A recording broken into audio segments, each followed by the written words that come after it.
Сәлем достар, ертегілер елінде каналына қош келдіңіздер. Қалдарыңыз қалай? Мен бүгін сіздерге 7 лақ ертегісін айтып беремін. Бірге отырып тыңдаңыздар. Ертеде бір ешкі болыпты. Ешкінің 7 лағы болыпты. Біреуі қара, қалғаны ақ екен.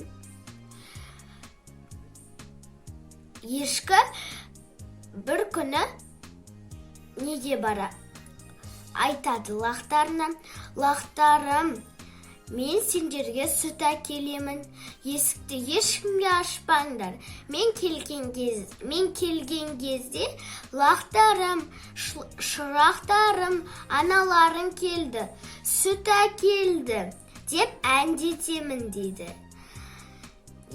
Лақтар есікті құлттап алады. Терезенің ар жағында тұрған қасқыр ешкінің сөзін естіп қояды.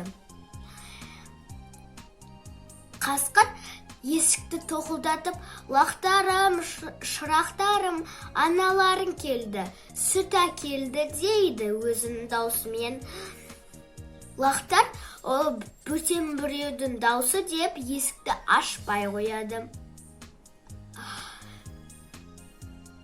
Қасқыр бор сатып алып бор жейді. Оның даусы кішкене жіңішкереді. Сөйтіп тағы есікті тоқылдатады: лақтарым, шырақтарым, аналарың келді, сүт әкелді дейді. Лақтар оның аяғына қарап, сұр аяғын көріп қояды да есік ашпай қояды. Қасқыр наубайшыға барып ұн сатып алып, аяғына ұн себеді.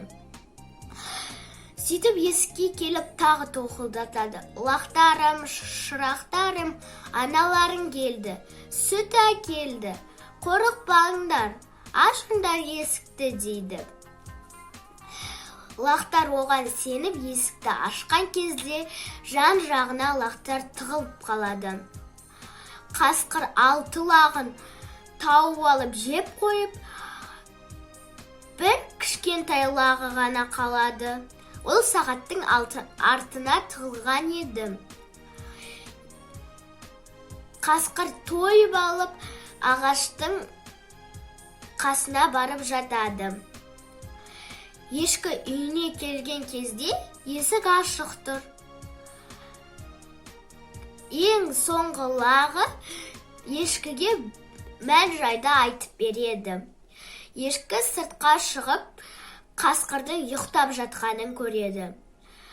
Ешкі өзінің мүйізімен қасқырдың қарнын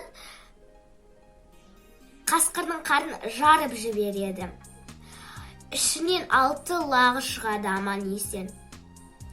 Қасқыр оянбай жатып, қасқырдың ішіне тастарды салып тастап, ішін тігіп қояды. Қасқыр оянған соң су ішпек болады да құдыққа барады. Тастар оны төмен тартып, қасқыр құдыққа құлап түседі. Егерде достар, бұл ертегі сендерге ұнаса, маған лайк басуды ұмытпаңыздар. Сау болыңыздар.